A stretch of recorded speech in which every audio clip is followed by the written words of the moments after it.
માટે લઈએ યજ્ઞેશ, કારણ કે જે એક શરૂઆત આજે થવાની હતી ઘણું પોઝિટિવ સેટઅપ હતું યજ્ઞેશ, અને ગઈકાલે સિરીઝની શરૂઆત પણ આપણને મજબૂત જોવા મળી, પરંતુ આજે સવારે જ્યારે ટ્રમ્પ તરફથી સંબોધન આવ્યું એમના દેશને, ત્યારબાદ સેન્ટિમેન્ટ બગડ્યા છે અને ગિફ્ટ નિફ્ટીમાં ઘટાડો, બ્રેન્ટમાં ફરી 105 ઉપરના લેવલ્સ, આ બધા વચ્ચે કઈ રીતે હવે ઇન્ડેક્સને ધ્યાનમાં રાખવું જોઈએ? નિફ્ટી બેંકના લેવલ્સ સમજીએ.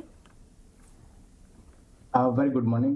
જે રીતે ગઈકાલના ટ્રેડિંગ સેશનની શરૂઆત હતી, આપણે જો એક એક્સપાયરીની પણ નવા મહિનાની શરૂઆતમાં એક સારી એક ઓપનિંગ જોવા મળી હતી, અને ઓવરઓલ આપણે જોયું કે લાસ્ટ ફ્યુ ટ્રેડિંગ સેશન્સની વાત કરીએ, 1 વીકની વાત કરીએ, ખાસી વોલેટિલિટી જોવા મળી રહી છે. અને જે રીતે ગ્લોબલી આપણે પ્રેસિડેન્ટ ટ્રમ્પ તરફથી નિવેદન આવે છે અને આપણે જોઈએ છે કે માર્કેટની અંદર ખાસી એવી વોલેટિલિટી ક્રિએટ થતી જોવા મળી છે. મેઇન કન્સર્ન છે કે ઇન્ડિયા વીક્સ આપણે જોઈએ છે તો ક્યાંક ને ક્યાંક કુલ ઓફ હજુ પણ જોવા નથી મળી રહ્યો.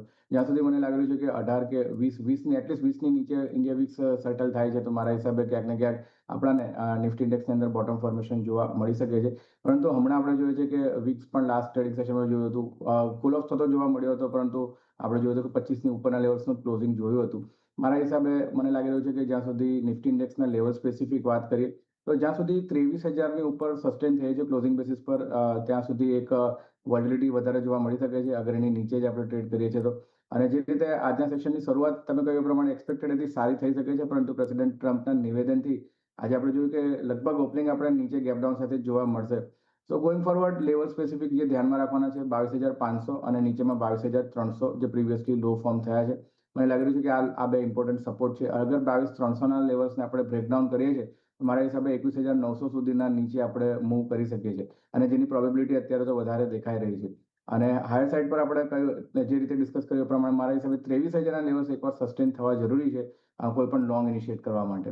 અને બેંક નિફ્ટીની વાત કરીએ, બેંક નિફ્ટીની અંદર 51,000ના લેવલ્સ ઘણા ઇમ્પોર્ટન્ટ છે. આજે એની નીચે શરૂઆત કરીશું તો મને લાગી રહ્યું છે કે હજુ પણ એક દબાણ જોવા મળી શકે છે.